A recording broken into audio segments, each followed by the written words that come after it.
Hi, I'm Colin and welcome to How to Paint Watercolours. So if you're ready, we'll get started and we'll paint this one. Hello and welcome to Paint Watercolours with me, Colin, and we're going to paint this one today. And I've just left a thin film of water on the paper.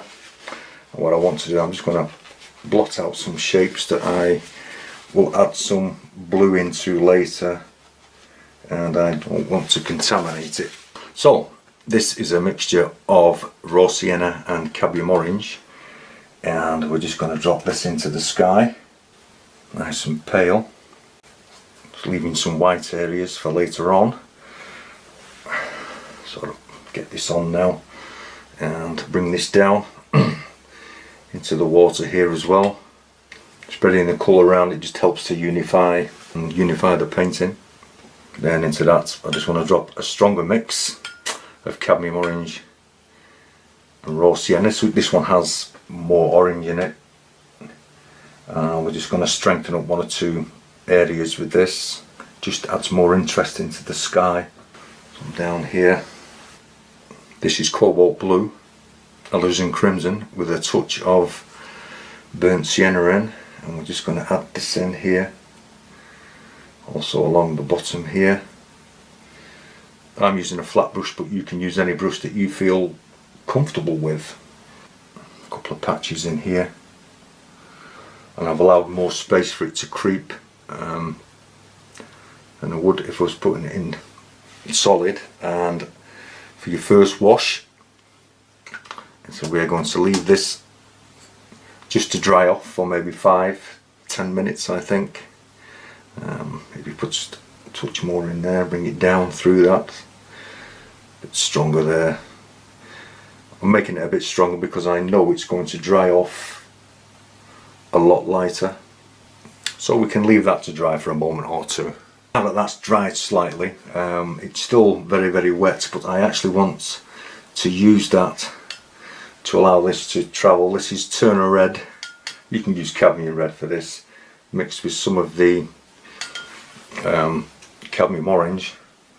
And I want to put some of this in the sky as well. This is very weak as well. Now we'll let them merge and we'll let all that dry. Okay, that's reasonably dry. It's a touch of cobalt blue and burnt sienna, and I'm just going to roughly rough this in. And then going back to the original colour, the cobalt blue, the alizarin crimson, and a slight bit of burnt sienna. I just want to come under here, and we're just going to add some more of the sky in. Let's get this on here first, just make sure we have it. Swirling it into some clouds. This is a weak mix of the alizarin crimson. Go in here as well. Some of the sky colour there. All this has to dry. It's a bit like laying a cake. Okay, that's dried out nicely. So what I'm going to do is I'm just going to run some water along here where I want a sort of a landline kind of thing. This is cobalt blue, burnt sienna with some red in it. And I'm just going to drop this in on the top just to create some sort of a shape, some land in here down towards the water's edge.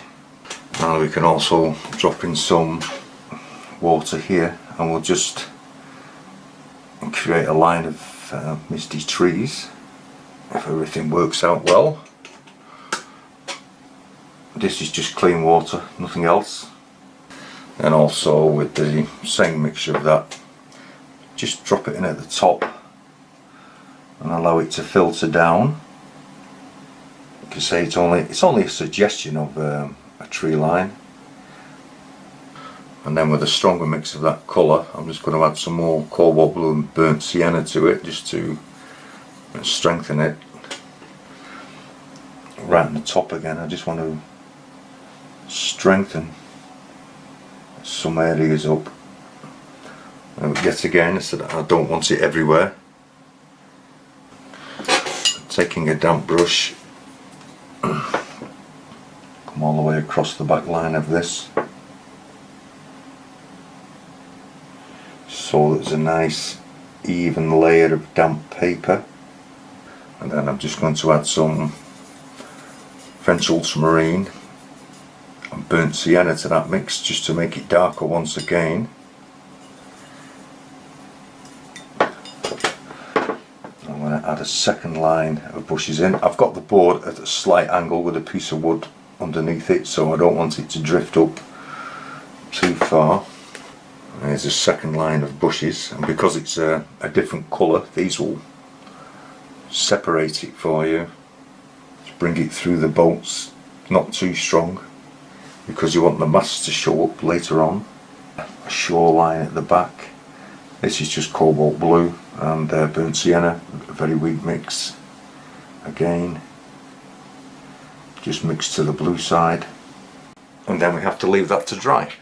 I've just turned the board around, and now the trees have dried, or the suggestion of trees have dried. This is a mixture of French ultramarine, cobalt blue and permanent rose with some burnt umber, and we're just going to paint the masts in with this, so it's to the bluey grey side, and I'm using a rigger brush. So we'll paint in all three masts. So that's one in. Do the same to the other two, and then we'll turn the board around. Okay, your masts are in. I've just turned the picture round, and we're just going to put the sails in, which is the mixture of cobalt blue and burnt sienna. Just to mix it to the blue side.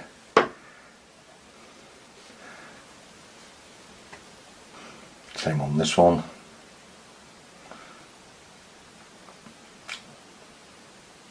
Just wiggle the brush a bit just to get an uneven furl, and maybe just a little bit on this one, you can't see it too much.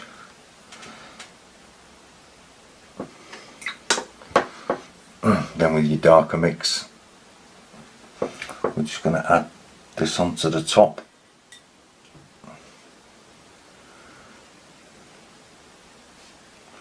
Where the boom is, pulling some shadow into the sails. Just going to add a little bit on this as well. The French ultramarine, cobalt blue, permanent rose and burnt umber. You can just paint parts of this boat in. And I want to leave some of the area light. Same onto this one. Flick a few planks. Just a suggestion. Just darkening one or two shadow areas on the sail. Same on this one. Just gives the impression that they are filled away. Okay, then we'll leave this to dry. Okay, once your bolts are dry, what I've done is I've very carefully re-wet around the bolts all the way up to the sea area, and we're going to put a very weak wash of cobalt blue and burnt sienna in with just a touch of permanent rose. This is really weak. Sort of bring it down to underneath the bolts where that is. This will creep up into your boat, but you can always restate that. Go over that one, really soften it off a little bit. And then into the bottom part, this is Naples yellow and permanent rose. And we're going to bring this in here and bring it up to meet the cobalt blue. This will add a pinkish glow into the water. Get a few strokes of it in here as well. And with it being Naples yellow, it will make it opaque, so that it won't readily mix with the other colours as it's being thicker. And then we're going to leave that to dry. Once you've got this relatively dry. What I'm going to do, I'm now going to put the reflections in for the boats, and I did restate some of it because you might have to, and I just did it with a mixture of burnt umber and French ultramarine.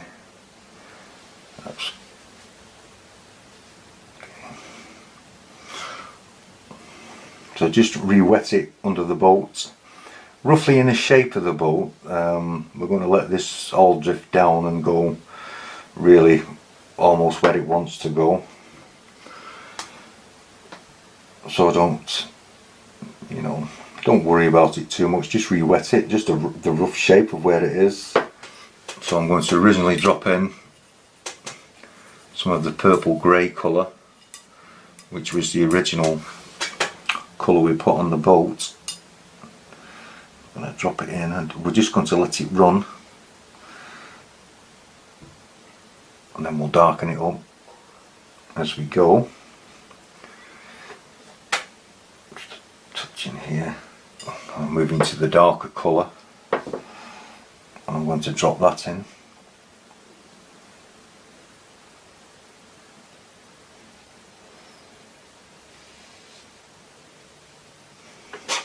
Same on this one, just run it in, just encourage it to flow.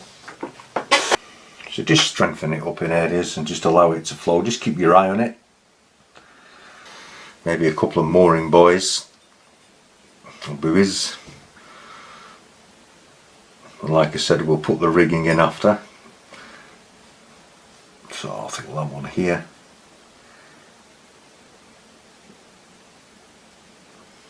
Add his reflection in. So as you see me just re-wet it there and just touched the buoy and just allow it to drift down. I think we'll have one here for this as well. I'm starting further back and then just touching it with the water, and there's your reflection. Okay, now all this has to dry, and what we may do is just soften out one or two edges. So this is just a damp brush with no water on it, but it's still damp, and I'm softening the edges completely off. And now all that has to dry. Okay, we're getting fairly close to the finish line now. We're just going to put a few seagulls in, so burnt umber and French ultramarine, and we'll put some white tips on these with some gouache. I want these a little bit closer, so I want a little bit more to them than just the W's that you normally put in. And I want to bring some into the light here as well. And like they always say, 3 is better than 2. And I want this one to be on its side so they don't all look the same. And we might need a few more because this is a relatively big scene.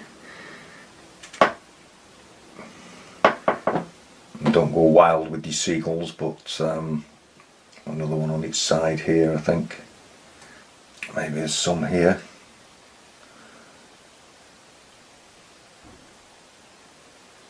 You put your seagulls where you think you're going to need them. But like I say, don't make too many of them, even though when you've been to the shoreline you've seen an awful lot of seagulls. But you don't put everything in. Maybe we have 1 or 2 down here that are wading because this water's not deep. Let's put it back. Tail. So we need to let these dry now, and we're very close to finishing it. Okay, the birds have dried off a lot now, so this is just some white gouache on a rigger brush, and I just want to put the wing tips in.